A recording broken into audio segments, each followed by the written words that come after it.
Anyway, let's get on to Kelly Jones because she's the main reason why we're here right now. And again, I have to stress this. This I didn't state before. I have to stress this. Kelly, thank you for putting these videos up. I mean, really, I'm having a lot of fun with this. But also, I have to state, I don't really have too much of a problem with what you're stating. If you're meaning that this... If let's say you're presenting this as a way of saying that men don't feel guilty for thinking like a male, whatever thinking like a male is, I don't think people have really come up with a concrete definition for that yet. Because the way I act, some people might say it's not male, and other people are like, oh, you're definitely male. It seems to be a subjective thing, but that's definitely another topic to tackle. But if your videos are basically about, look, men, if you're thinking masculinely, there is no shame in that. People trying to get you to think like a woman, it's wrong. I definitely got no contention with that. We're going to think the way we're going to think because of biology and the way our minds are structured. No argument with that. And I do also have a little bit of a problem with, I don't know, I'm seeing this weird cultural trend where men are somehow supposed to think that they're inferior. Now, granted, we can turn around and show that women have been told that they're supposed to be inferior for centuries. All the freaking time that they're supposed to be lesser than men. Now I'm seeing a reversal of the trend, where now they're saying that men are generally more stupid and it would be better if women ran the world, men messed everything up. But from what I've seen, women can do the exact same amount of damage, and they have. So I can understand, you know, if you're arguing from that perspective.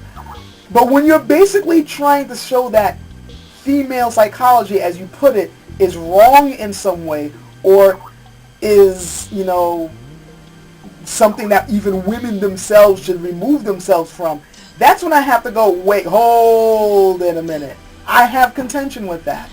First of all, how is a woman, and I'm pretty sure you're going to say, well, look at, I was about to say, how are you going to expect a woman not to think like a woman? And you'll probably go, well, look at what I'm doing. I can answer that, I can counter that in two ways. One, well, you yourself said there's always going to be exceptions. And two, what exactly does it mean to think like a woman? Really? I know we can point at certain traits and think them out logically, and as you were saying yourself, this is the realm of philosophy, and we always use logic to try to come to a particular conclusion. But logic can be flawed.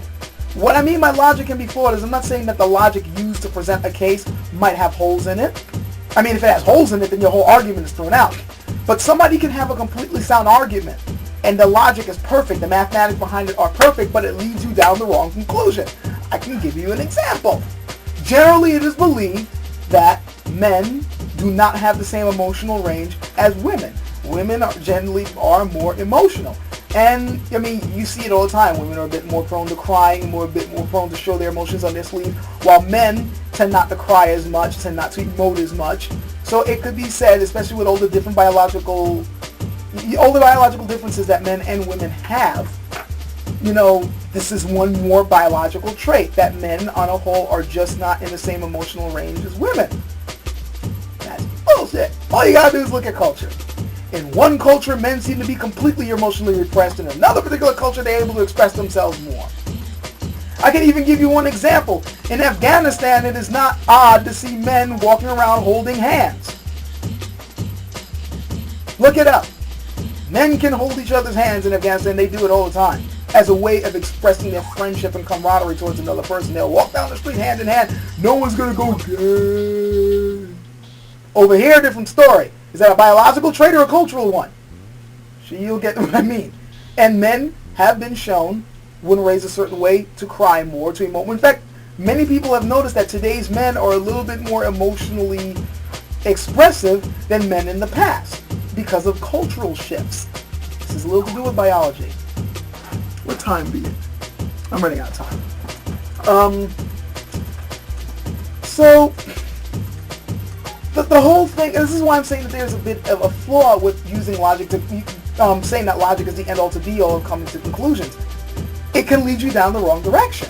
And I'm thinking that that's somewhat what you're doing here. There were certain points that I wanted to address, but I've already addressed it in text. And considering that my time is limited because this camera is counting things down, stupid memory card, I'm not going to retread things unless you feel I should retread them, or if I go back over the text again and I see that, wait a second, this needs to be addressed, I'll probably do that. But there are a couple of things that did hit me. And I don't know whether you conceded it or not, but like there were a couple of things you stated that I was just like, whoa, wait. It still blows my mind. I have to say this. It still blew my mind when you said that men don't define reality. Reality is what it is. When I was trying to show that, the way we all interpret reality is flawed. And by the way, the reason why I presented that was simply because stating that the way men perceive reality is somehow better than the way women perceive reality, it's ridiculous to me when, from what I've seen, both genders tend to look at reality from a skewed perspective simply because the brains that they're working with are used to working with illusions. Not with reality as it is, but only an interpretation of it. Before you even put your own intelligence and interpretation into it, your mind is already interpreting things for you, whether you're male or female. So trying to differentiate between the two and say, oh, this one's better than that one, just seems kind of stupid to me. But when you stated that way, when you were going, men don't define reality, it is what it is, I was like, whoa, what? Men define reality all the time. Humans as a whole define reality all the time. In fact, that's what we're doing right now. Just the very fact that we can point at something and go, this is this and that is that. That's defining reality. Anytime you come up with a different philosophical point of view, you're defining reality. If you happen to belong to a particular religious sect, that religious sect is stating that this is a particular form of reality. You do it all the time. And even if you weren't prone to, say, join a particular philosophical school of thought, or join a religion, or ascribe yourself to a particular political view on life, your mind is doing this to you anyway. Your mind has basic ways of interpreting reality, and you tend to define things in that way instinctually. I've already showed you the example of looking at a tree and saying, oh, that's a tree, or that's an arbor. But it's what it is. We just name it something. The name isn't what that thing is.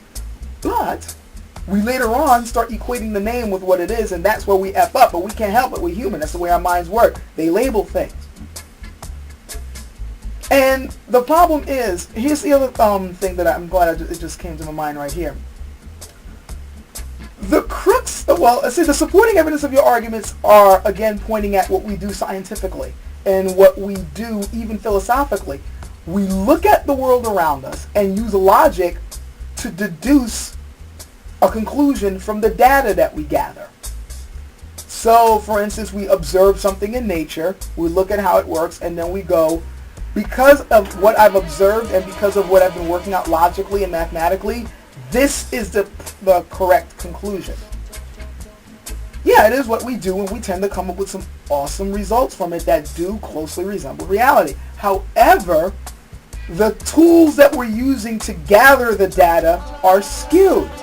For instance, your eyes can only see in a certain color wavelength. It's not like people walk around saying that, you know what, I'm going to make this painting in ultraviolet today. Or I'm going to, see if I can draw this particular thing in the infrared. We don't think that way because we can't see in those colors, but that is part of reality, a reality that we are not in interaction with. Likewise, there are certain sound ranges that we don't hear, but it's around us all the time. And there's all these other things going on around us that we interact with that we are not cognizant of. We're not cognizant of radio waves, so we need special tools. Like you need radios in order to freaking hear them and use them. Microwaves, you need certain machines in order to work with those. Things on a microscopic level, you need microscopes in order to identify with that world. And the funny thing is, even though we can peer into those particular realms and see what they're like, we can't interact with it. Nor do we know the full reality of that situation.